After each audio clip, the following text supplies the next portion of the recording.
Bom, boa tarde, prezados. É um prazer imenso estar aqui presente diante de vocês, apresentando meu trabalho no primeiro Simpósio Internacional de Direito Atual, a realizar-se nesse fim de semana, 28 e 29 de janeiro de 2017, na Universidade de Santiago de Compostela. Bom, infelizmente, por questões de assuntos acadêmicos, não pude estar presente nesse congresso, mas mando a minha ponência para vocês via videoconferência para que possam conhecer um pouco do meu tema. E qualquer dúvida, peço que me comuniquem via e-mail ou via contato telefônico. Vou deixar disponível meus contatos com a organização do simpósio e qualquer dúvida estou inteiramente à disposição. Bom, o assunto que eu vou tratar é sobre o contrato celebrado entre um estabelecimento comercial e um centro comercial, tá? Vulgo shopping center, na linguagem popular.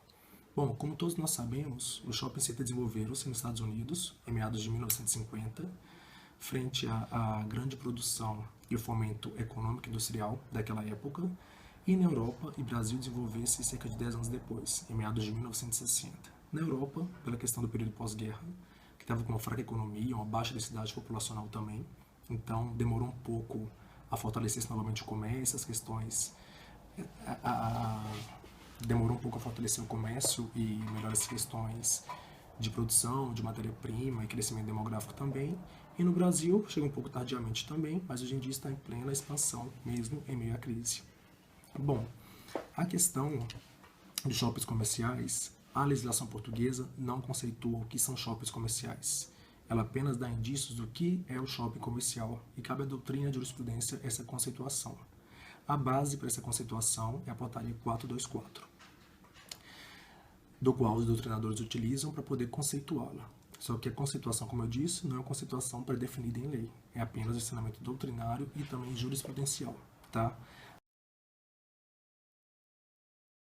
A lei em si estabelece 4 requisitos básicos para caracterizar-se como centro comercial, que seria basicamente a questão de ser um espaço de 500 metros quadrados no mínimo, que está presente ao mesmo edifício, ao mesmo prédio, a questão de ter uma unidade gestora e ser submetida também a uma associação de lojistas. Essas são as características básicas que caracterizam um centro comercial.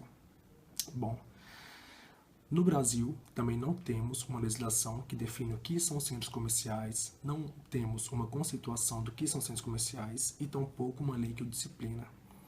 A matéria sobre centro comercial foi recepcionada pela Lei do Inquilinato, que é a Lei 8.245 de 91. E é a partir dessa que nós temos a base para preestabelecer e para celebrar os contratos com o centro comercial, assim como ocorre em Portugal. Também não há legislação a esse respeito. Bom, as figuras do contrato são 3 figuras principais, que é a figura do empreendimento, dos proprietários do espaço.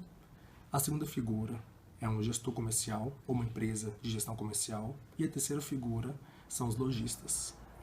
Bom, a primeira figura, que é a questão dos proprietários dos espaços, geralmente não é uma pessoa individual, geralmente é um grupo de investidores que são donos daquele espaço, que são donos de construtoras também, que constroem todo aquele conglomerado de lojas.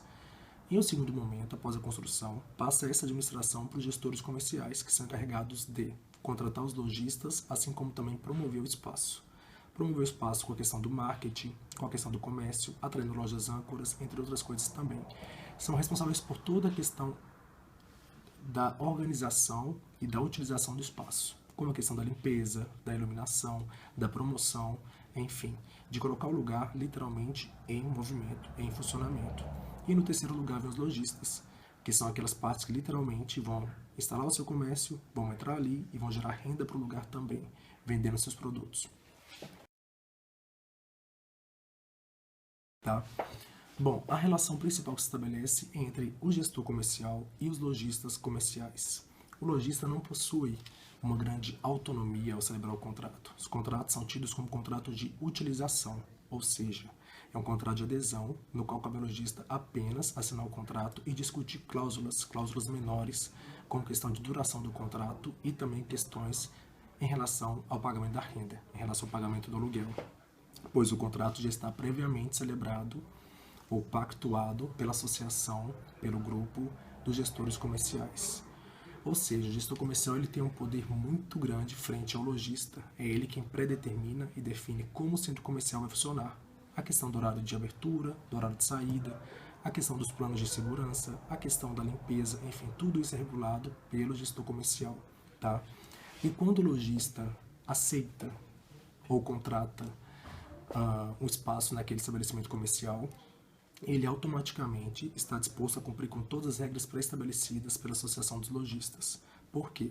Junto com o contrato de utilização, vem ainda outros 2 contratos anexos a este. Então, seria o contrato de utilização, o primeiro contrato, o principal, que rege todas as cláusulas da contratação. O segundo seria o regulamento de funcionamento interno, como limpeza, segurança, horário de abertura e também de fechamento. E o terceiro contrato seria a Associação dos Lojistas, a que todos os lojistas instalados devem obedecer. Tá? Basicamente, são esses 3 tipos de contratos. São contratos, como eu falei, que não são definidos por lei, então usos e costumes é quem define a forma de contratação, a forma como deve se dar, mas, como é uma atividade recente, não tão recente assim, cerca de 50, 60 anos, já temos cláusulas pré-estabelecidas que são costumeiras, que são habituais de utilizar-se nesses contratos. Esses contratos, na sua grande maioria, eles se assemelham muito com o contrato de arrendamento mercantil. Há teorias que o classificam como contrato atípico e há teorias também que o classificam como contrato misto. A parte da doutrina defende um e a parte defende outro. Por quê? Tem características principais do contrato de arrendamento mercantil, ou seja, do nosso aluguel, falado em português brasileiro, mas ao mesmo tempo tem figuras também de outros tipos de contratação. A questão é, sumariamente, tem muita questão do contrato de arrendamento mercantil, mas não unicamente ou exclusivamente figuras deste contrato. Então, por isso classificam como contrato misto ou como contrato mercantil. Na minha opinião e pela minha leitura, alguns doutrinadores também e ordenamento e decisões jurídicas já o classificam ou tendencionam para classificá-lo como contrato atípico, tá? Mas ainda hoje cabe discussão, já que não há uma lei que discipline e que limite essa matéria. A grande questão que eles colocam é até que ponto vai o poder do gestor comercial frente ao lojista. O lojista ele é totalmente limitado, ele é totalmente dependente daquilo pré-definido no contrato. Ele não tem uma grande liberdade de negociação, não tem. Como eu falei, tem liberdade apenas em relação ao prazo de entrada e ao prazo de saída, por exemplo, ou em relação ao valor do aluguel também, que a depender pode ser regulado como parcela fixa ou como parcela variável, as duas.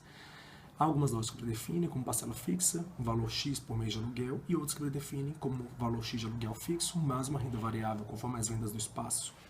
Eu sei que, e a doutrina vem entendendo, que o principal fator que regula esses contratos são a autonomia das partes e a liberdade contratual, ou seja, um contrato de adesão é caracteristicamente de adesão e atípico, mas cabe às partes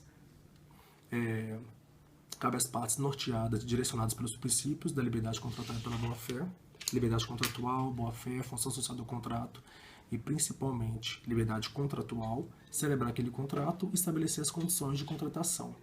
Mas ainda hoje, como eu disse, como não há uma lei que discipline e que limite a matéria, ainda fica a cargo da jurisprudência da lei definir as questões pertinentes a esse contrato.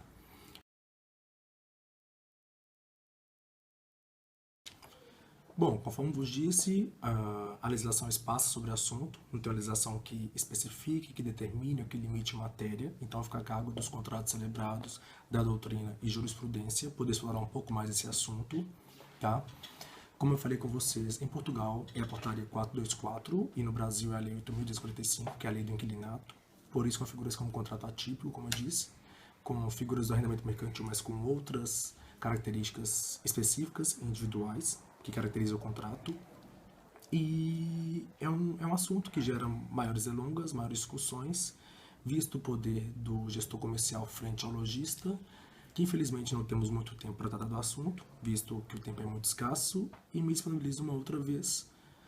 Deixo o meu contato com a organização do Simpósio Internacional, assim como meu e-mail também, para que possam me encaminhar futuras dúvidas, e eu terei o maior prazer em poder auxiliá-los. Espero ter gostado do meu vídeo. E qualquer dúvida, estou à plena disposição. Boa continuação e bom encerramento de congresso. Obrigado.